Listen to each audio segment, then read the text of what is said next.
오늘 지금 뭘 하고 있는지 아십니까? 좀 이상한 제목인데 알고 계세요? 예배하고 계시죠? 예, 누가복음 22장입니다. 넷플릭스 드라마 더 글로리는 학교 폭력의 그 피해자가 이제 훗날 장성해서 이제 복수하는 그러한 내용이라 하죠. 이게 사람들에게 많은 그 인기를 끌었대요. 시즌 2가 지난 3월 초쯤에 이제 공개되었는데 영어와 비영어권 그리고 TV와 드라마 통틀어서 전체 이제 1위에 올라섰다. 한국을 비롯한 한 20몇 개 나라에서 탑을 기록했다. 그럽니다. 예, 이 드라마에서 보여주듯이 그게 뭐 단지 그 드라마일 뿐 아니라 현실은 참 참혹합니다. 예, 오늘날 그 학교 그 폭력은 정말 심각하다고 그래요. 뭐 사람 사는 세상에 치고받고 그런 일이 있을 수 있지. 아니, 있어서는 안 되는 일이에요. 여러분 그 하나님께서 인류를 싹 멸하신 적 있잖아요. 홍수로 그렇게 멸하셨는데 하나님이 왜 홍수로 멸하셨습니까? 죄 때문이지요. 근데 무슨 죄냐고요? 어떤 죄 때문에 하나님이 홍수로 멸하십니까? 성경에는요, 이제 창세기 6장에 보면은 그 포악함이라고요. 그 포악함이 땅에 가득해서 내가 그들을 다 멸하겠다 하세요. 근데 대부분의 그 한글 성경은 이 포악함을 그 폭력이라고 그렇게 번역하고 있어요. 예. 이 땅에 폭력이 가득해서 하나님께서 이제 차마 더 두고 볼 수가 없어서 홍수로 다 멸하신 겁니다. 오늘날도 홍수로 멸하고 새로워진 세상에도 여전히 이 폭력은 만연합니다. 국가 간의 테러와 전쟁으로요. 사회에서도 법보다 주먹이 더 가깝다는 이야기가 통용될 정도로 사랑의 공동체를 하는 가정에서도요. 부모가 자녀들에게 폭력과 학대를, 부부 간에 연인 간에도 이러한 폭력으로 신음하는 사람들이 참 많이 있습니다. 이런 이제 충격적인 사건들을 접하면서 아니 어떻게 사람의 얼굴을 하고서 저렇게 악의 화신처럼 그렇게 될 수가 있을까? 인면수심이라는데요. 어떻게 인간이 저럴 수 있을까 하는 생각이 들고, 또 하나 궁금한 건 도대체 저 인간은 자기가 하는 짓을 알고 있을까? 그러니까 자기가 하는 일이 그렇게 심각한 범죄라는 걸, 그렇게 폭력이라는 걸 알고서도 그리 했는지, 알고서도 그리 할 수 있었는지, 양심의 가책을 받으면서 내가 이러면 안 되는데 하면서 어쩔 수 없이 그랬는지, 아니면 그런 생각도 없었는지, 이제 그게 궁금한 거예요. 근데 학원 폭력의 그 가해자들의 대부분 이야기를 들어보면은요, 그냥 장난 삼아서, 그냥 친해보려고 그런 거라고, 아니, 아무 뜻 없이 그냥, 재미 삼아서 그런 거라고, 그런 이야기를 해요. 직장 괴롭히는 사람들도 상사들도 뭔 얘기합니까? 다 너 잘 되라고, 너 사회생활 직장생활 잘 적응하라고 그런 거라고. 가정에서 부모가 자녀들 학대하면서 뭔 얘기합니까? 내가 너 사랑해서 그래. 연인 간에도요. 내가 사랑하니까 그런답니다. 그러고 보면은요. 이 인간들은 자기가 뭔 짓을 하는지 모르고 있는 게 틀림없어요.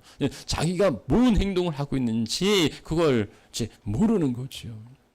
예수님께서 십자가에서 저들을 사하여 달라고 자기들이 하는 것을 알지 못함이니이다 그리 기도하셨는데요.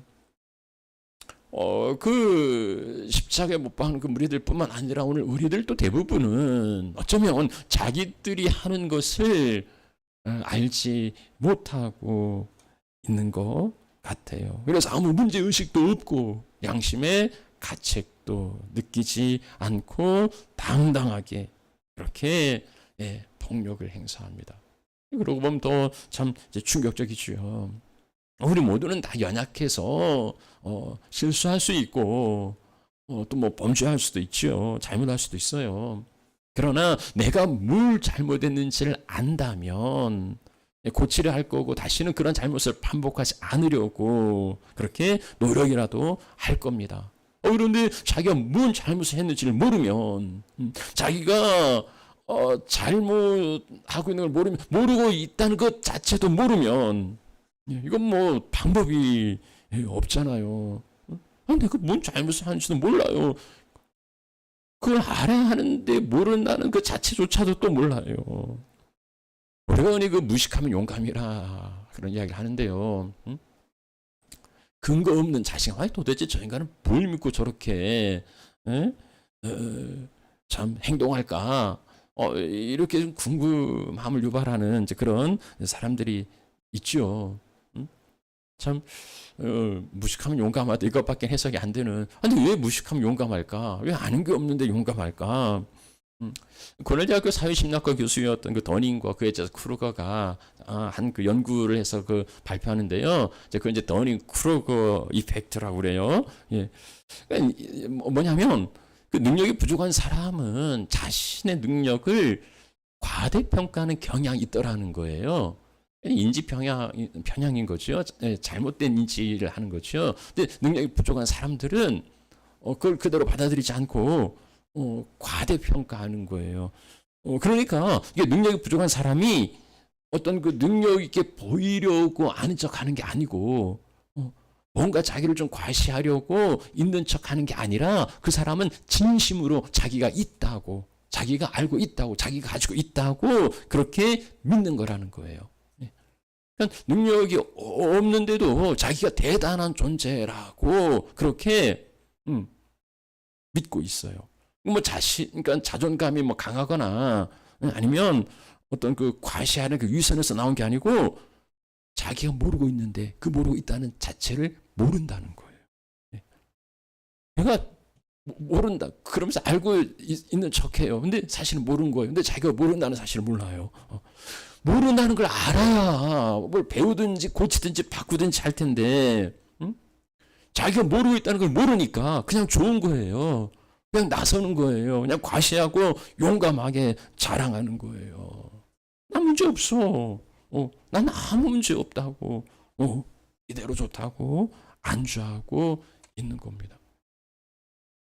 예, 그러니까 그건 어쩔 수가 없어요. 그러니까 위선적 자기가 알고 자기의 어떤 그 연약과 무식을 알고 있는데 그것을 커버하기 위해서 뭐 한 거라면 개선내라도 있지만 이걸 모르니까 이건 방법이 없는 거예요. 그 인지와 그 지식의 영역을 이렇게 사분해 보면 내가 뭘 안다는 거, 내가 안다는 것을 그러니까 지식이죠. 아는 것을 인식하는 거, 아는 거 그런 영역이 또 있겠고 아니면 내가 알고 있지만 그것을 안다는 걸 모르는 뭐 열등감에서도 그럴 수 있고 뭐 자신이 없는 이런 사람들 있죠. 자기 할 수 있지만은 할 수 없다고 생각하는 사람 이런 경우도 있겠고 다른 자기가 모른다는 것을 아는 사람 이건 참 바람직한 거겠죠. 근데 모른다는 것을 모르는 이러한 영역도 있어요. 뭐 모른다는 것 자체도 모를 수 있지.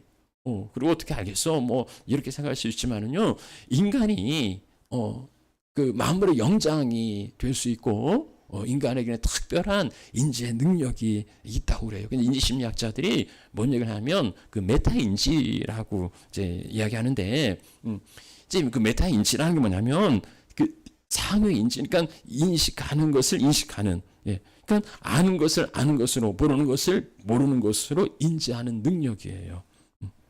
그러니까 어떻게 하면 이제 이게 뭐 자꾸 아는 걸 알고 모르는 거 모르고 막 헷갈리고 그럴 수 있는데 그냥 다른 이야기로 하면은 자기 객관화예요.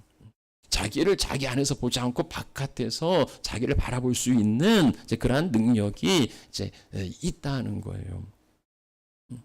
그러니까 자기가 그 무지하다는 걸, 무능하다는 걸, 연약하다는 걸, 부족하다는 것을 알면 사람 바꿔요. 개선을 하려고 그래요. 그런데 그걸 모르니까 이제 변화가 없는 겁니다. 그래서 여러 연구들을 보면 이제 그래서 요즘 뭐 요 메타인지를 그 애들 학원에서도 뭐 도입하고, 왜냐면 자기가 아는 걸 알고 모르는 걸 몰라야, 이거 분명히 알아야 자기 부족한 것을 채우는데, 모르는데도 알고 있다고 착각을 하는 거예요. 나 그거 알아, 그냥 실수했어, 뭐 이렇게 이제 하는 거예요. 그러니까 맨날 그거 안 되는 겁니다. 그러니까 이 메타인지의 능력이 높은 사람은 이제 정직하게 자기 자신을 바라볼 수 있으니까 더 변화하고 이제 성장할 수 있는 거죠. 이게 뭐 심리학자들 한 얘기고, 예수님도 그 비슷한 이야기를 하신 적이 있어요. 예수님께서 안식일에 맹인을 고쳐 주셨습니다. 안식일에요. 바리새인들이 이것을 트집 잡아요. 그리고 예수님께서 그들을 향하여서 말씀하시는 게, 내가 세상을 심판하러 왔다고 말씀하시는데, 보지 못하는 자들은 보게 하고 보는 자들은 보지 못하게 맹인이 되게 하려 함이라. 그리 이제 말씀하세요. 내가 온 것은 저 맹인들을, 보지 못하는 자들을 보게 하려고 왔고, 그리고 보는 자들은 보지 못하게 맹인이 되게 하려 함이라. 그럼 이제 바리새인들이, 그럼 우리가 맹인이냐? 우리는 볼 수 있는데 그럼 네가 나를 맹인으로 만들었냐? 이제 그런 이야기겠죠. 예수님께서 차라리 맹인이라는 것을 알았으면, 난 볼 수 없어요, 그러면 나 좀 보게 해달라고 예수님을 찾았을 텐데, 이 인간들은 보지도 못하면서 자기는 볼 수 있다고, 나는 예수님 필요 없어, 나는 볼 수 있는데, 이리 이야기하니까 너희가 여전히 영적인 맹인으로 그렇게 살아가고 있다고. 너희가 본다고 하니 너희 죄가 그대로 있다고 깨우쳐 주십니다.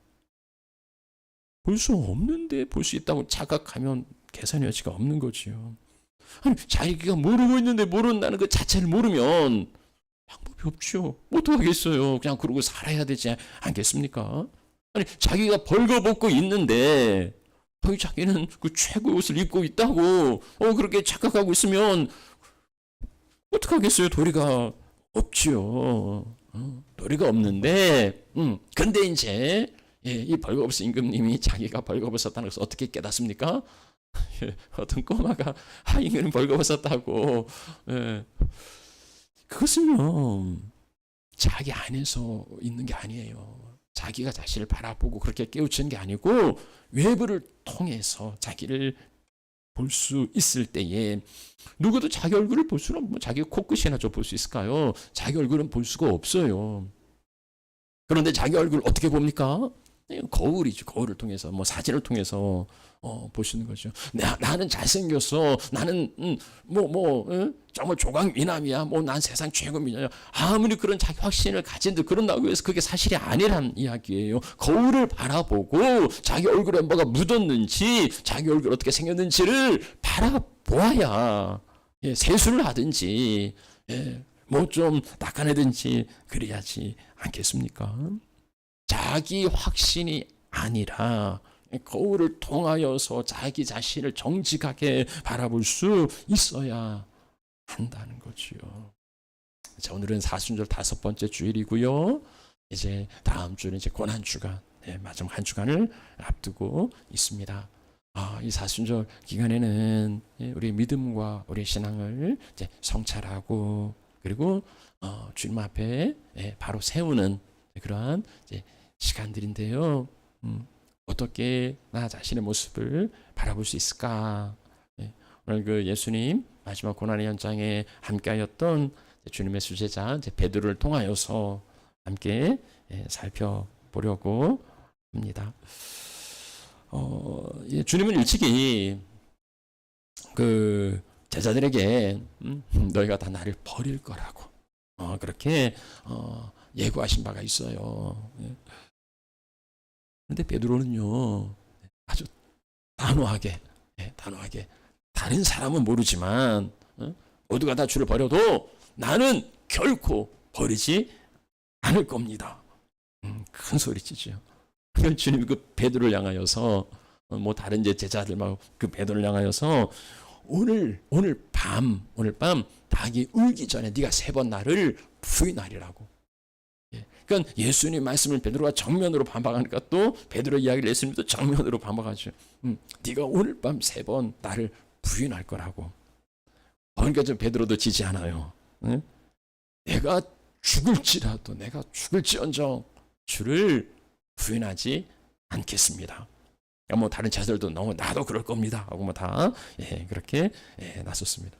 이게 어떻게 보면 좀 말싸움 같기도 하고 부인할 거야? 아니요, 안 할 거면 한다니까 안 할 거예요. 뭐 이런 것처럼 보이기도 하는데 베드로가 오기로 지지 않으려고 예수님 말씀하시니까 아니라고 막 허풍으로 고집으로 한 얘기였을까요? 뭐 그렇진 않았을 겁니다. 정말 베드로는 진심이었을 거예요. 이제 우리는 그 베드로의 진심을 확인할 수가 있습니다. 자, 예수님께서 그 잡힌 곳은 그 겟세마네 동산이지요. 주로 이제 기도하시던 그런 이제 장소였는데, 그 대제사장과 그 장로들이 유다를 앞세우고 몽둥이와 칼을 가지고서 예수님을 체포하려고 겟세마네 동산에 몰려옵니다. 이거 뭐, 그 공권력을 가지고 성전에 그 군병들을 동원해서 막 칼을 들고 몽둥이 가지고 예수님 잡으러 오니 제자들이 뭐 기겁을 한 거죠. 근데 이 무리 앞에 담대히 나선 사람이죠. 우리의 베드로. 우리의 베드로가 칼을 빼들고 이 무리들 앞에 나섰습니다.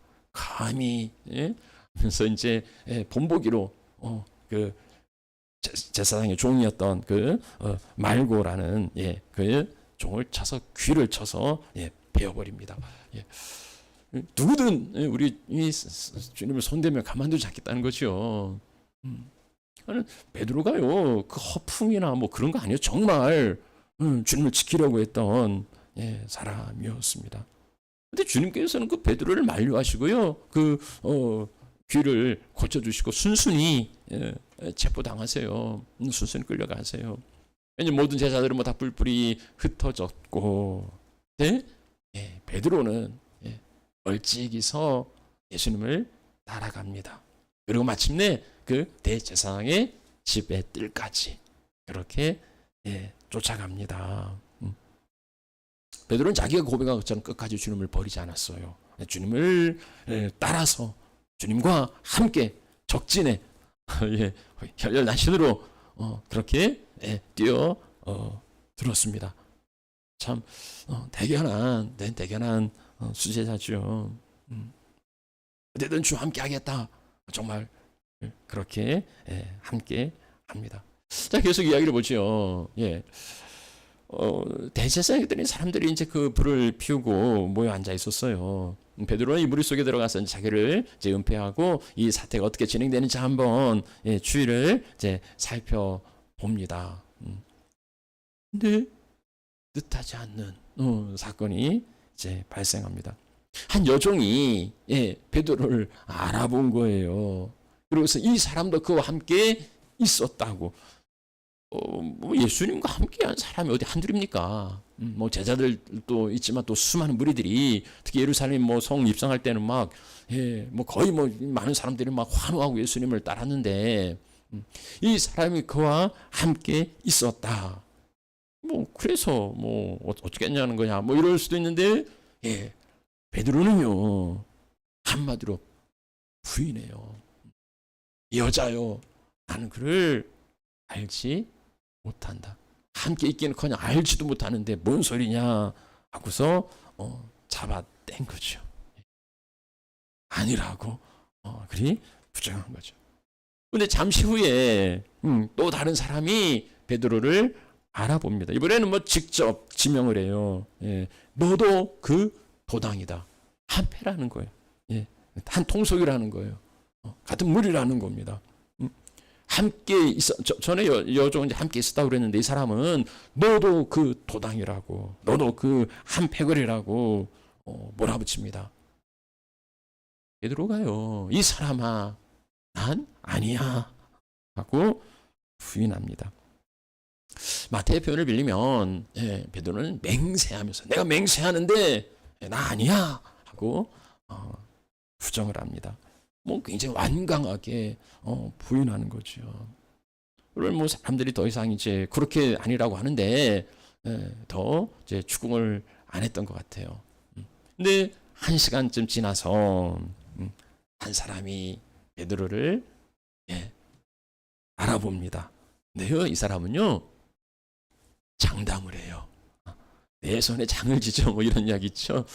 장담하는데 저 사람, 갈릴리 사람, 진짜로 참으로 확실히 분명히 그와 함께 있었다. 베드로가 그렇게까지 강하게 이야기하는데, 베드로가 이 사람아, 난 네가 뭔 말 하는지를 모르겠다. 우리가 보통 이제 좀 자신이 없거나, 이렇게 후퇴할 때 그러죠. 아이, 난 뭔 말인지 모르겠어. 그러는데 베드로가 이 사람아, 난 네가 뭔 말하는지 난 모르겠어. 이제 마태와 마가의 그 기록에 하면 이번에는 이제 저주하며, 그러니까 이제 뭐 예수를 저주했다는 게 아니고 만약에 이게 거짓이라면 나는 천벌을 받을 거야, 뭐 이런 게 이제 저주 맹세인데요. 그만큼 확실하다는 거죠. 저주하고 맹세하여서 난 모른다 하고 그렇게 부인하고 있습니다. 그러니까 이제 베드로는요, 도대체 네가 뭔 하는지 난 모르겠다고 그렇게 이야기했지만, 베드로는 자기가 뭔 말 하는지는 알고 있었을까요? 자기가 그렇게 몇 번이나 하는 그러한 고백이, 그러한 이야기가 도대체 무슨 의미인지, 그게 뭔 뜻인지를 자기가 알고서 그런 이야기를 했을까요? 그러면 알고 있으면서 3번이나 그렇게 맹세하고 저주하면서까지 모른다고 부인할 수 있었을까요? 한두 번은 뭐 실수라고도 하겠지만 뭐 3번을 실수라고 그리 할 수는 없죠. 베드로가 얼떨결에 그냥 뭐 실수로 그건 아니겠죠. 어떻게 보면은요, 그렇게 전형덕스럽게 그 여종과 그 사람들이 하는 얘기를 아니라고 이야기할 수 있었던 것은 어쩌면 자기가 뭔 말을 하고 있는지, 자기가 지금 무슨 행동을 하고 있는지, 자기의 그 말이 어떤 의미인지를 몰랐을 수도 있을 것 같아요.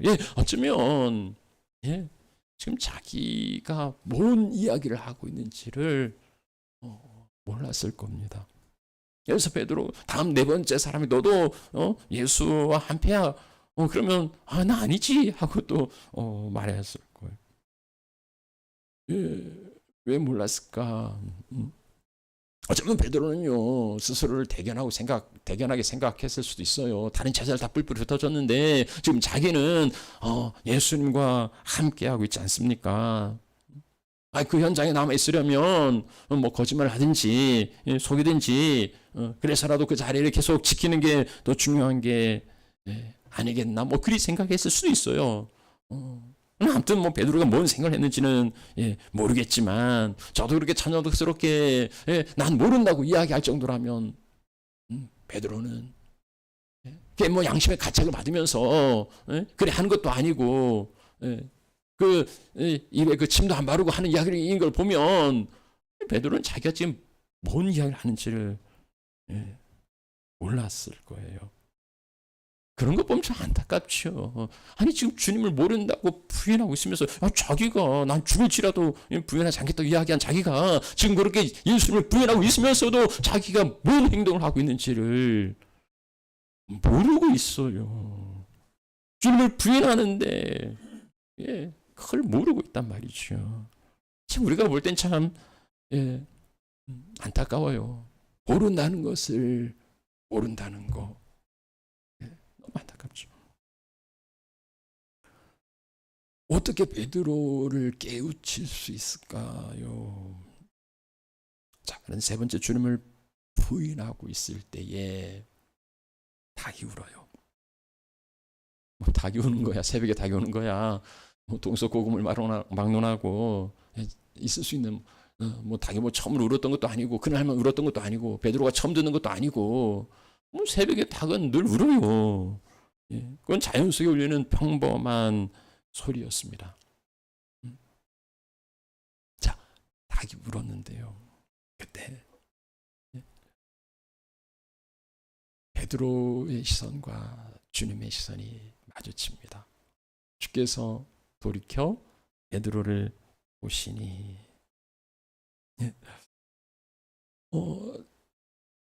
그 닭 울음소리와 함께 돌이켜서 자기를 바라보는 그 예수님의 시선과 마주합니다.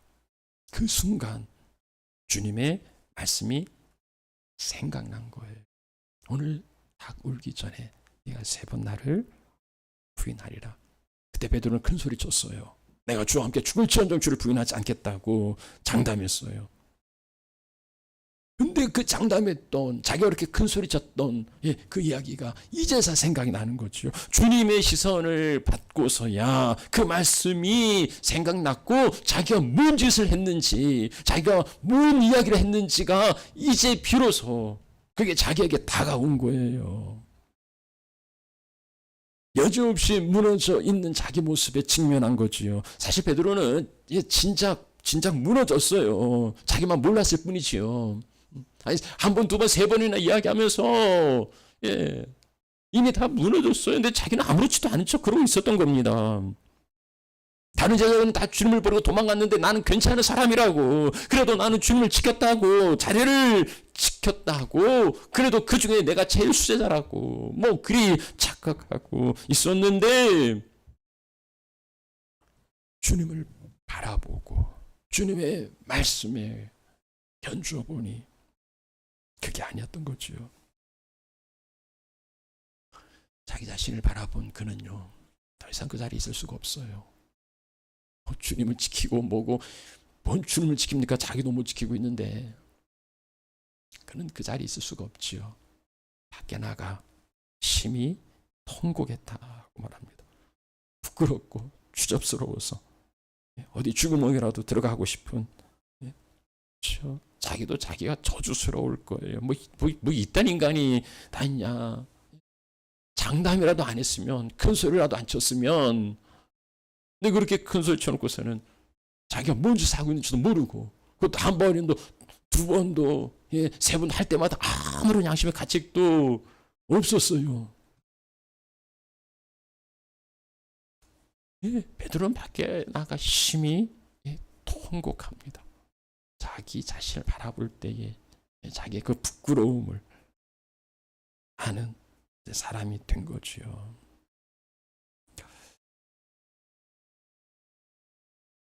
말씀 마무리하죠. 소크라테스가 네 자신을 알라고 했다는데 어떻습니까? 나는 나 자신을 알고 있습니까? 내가 주님께, 아니면 이웃에게, 아니면 나 자신에게 내가 무슨 짓을 하고 있는지 알고 있습니까? 주님 안타까워하는데, 주님 베드로를 딱 그때만 보셨을까요? 그 수많은 사람들이 있었지만, 매를 맞으시고 침뱉음을 당하시고 모욕을 당하셨지만, 주님은 계속 베드로에게 시선을 고정하셨을 거예요. 안타까워, 주님은 안타까워하시는데, 내 주변의 이웃들과 지체들이 고통받고 있는데 정작 나는 아무렇지도 않아요. 난 괜찮아. 난 아무 문제 없어. 그러나 이만하면 난 좋은 사장이지, 이만하면 난 좋은 직원이지, 이만하면 난 좋은 성도지, 이 정도면 괜찮은 거 아니냐고, 아무 문제 없다고 스스로를 기특해 하지요. 남들도 다 그러는 거 아니냐고, 어쩔 수 없는 거 아니냐고, 그렇게 합리화하고 그렇게 정당화하고, 내가 모른다는 것조차도 모르고 있으니까 그냥 안주하고 있는 거예요. 바뀔 생각이 없는 거예요. 그 돼지 우리의 그대로 눌러 앉아 있는 거예요. 변화가 없고 늘 안주하고 그대로 있어요. 하나님께서는 새날을 주시려고 얼마나 많은 닭 울음소리를 들려주셨습니까? 세상에 취해서 그 소리를 듣지 못해요. 재치게 맞으면서도, 고통스러워하면서도 나 하나 챙기려고 사랑과 용서의 눈길로 늘 나를 바라보고 계시는데, 우리는 애써 주님의 시선을 외면하죠. 괜히 주님과 눈 마주쳤다가 괜히 주님과 눈 맞추셨다가 뭔 일을 해야 될지 모르니 적당하게 외면합니다. 주님께 눈길을 주지 않아요. 그래서 그렇게 완악하기도 하고 때로는 뻔뻔하기도 합니다. 울고 통곡해야 할 때도 우리 눈에 눈물이 없어요. 지난주에 안과에 갔더니 안구건조증이라고 처방하시더라고요. 눈에 눈물이 없고 마음에도 눈물이 말랐습니다. 예. 근데 그게 일부러 그런 건 아니에요. 몰라서요. 몰라서. 내가 그런 상태에 있다는 거, 그런 지경에 있다는 걸 몰라요. 모르니 어떡하겠습니까? 어떻게 사람을 죽이면서 그게 하나님을 섬기는 거라고 말할 수 있겠습니까? 예, 유대 지도자들은요, 그게 하나님 섬기는 거라고 그렇게 생각했습니다. 이단자들 척결하는 게 진리를 바로 세우는 거라고 그렇게 유대 지도자들은 이야기했습니다. 사도 바울도 그랬어요. 원정, 저 다메섹까지 원정하면서까지 그렇게 예수 믿는 사람들 잡아 죽이려고 나섰습니다. 그건 자기가 하나님을 위해서 하는 거라고 생각했지요. 베드로도 모든 제자들이 다 흩어졌는데 자기만 주님 곁에 있다고 스스로 대견해하면서 주님을 부인하면서도 자기가 주님을 부인하는지도 모르고 그러고 있었던 거죠. 어디 그들뿐이겠습니까? 나는 그런 거 아닙니까? 아니, 우리 모두는 어쩌면 그런 사람들이에요. 이 무지와 이 착각을 어떻게 하겠습니까? 어떻게 깨우치겠습니까? 베드로가 거기에서 깨어난 건 자기를 바라보시는 그 주님의 시선을 맞닥뜨릴 때, 주님을 바라볼 때였습니다. 주님을 바라볼 때 주님의 말씀이 생각났고 닭울음 소리가 어떤 의미인지를 알게 된 거예요. 그 닭이 울기 전에 3번 나를 부인할 거라고 말씀하신 주님의 말씀이 기억난 겁니다. 그 앞에, 그 말씀 앞에, 그 주님의 시선 앞에 베드로는 무너집니다. 그리고 자기의 부끄러운 모습 앞에 심히 통곡하죠. 우리 또 찬양할 텐데요. 시선이라는 찬양 있죠. 내게로부터 눈을 들어 주를 보기 시작할 때에 주의 일을 볼 거라고요. 안 보였어요. 아무것도 안 보였어요. 나 자신을 바라보니까 연민이 있고, 나 자신의 아픔과 고통이 있고, 그래서 세상과 주님 안 보였어요. 그런데 내게로부터 눈을 들어서 주를 보기 시작할 때에 이제 주의 하시는 일을 경험할 겁니다. 내 모든 시선을 주님께 드리고 살아계신 하나님을 느낄 때에 내 삶은 주의 역사가 되고 하나님이 일하기 시작하십니다. 사랑하는 하나님 여러분, 주님을 바라봅시다. 멸시와 조롱으로 일그러진 그 얼굴이지만 그러나 사랑과 용서의 시선으로 따스하게 늘 우리를 주목하시는, 날 바라보시는 그 주님의 시선을 피하지 말고 그 시선에 눈맞춤을 하시면 좋겠습니다. 잠든 영혼을 깨우려고 새날을 주시려고 닭 울음소리를 들려주시는 그 소리를 들을 수 있으면 좋겠습니다.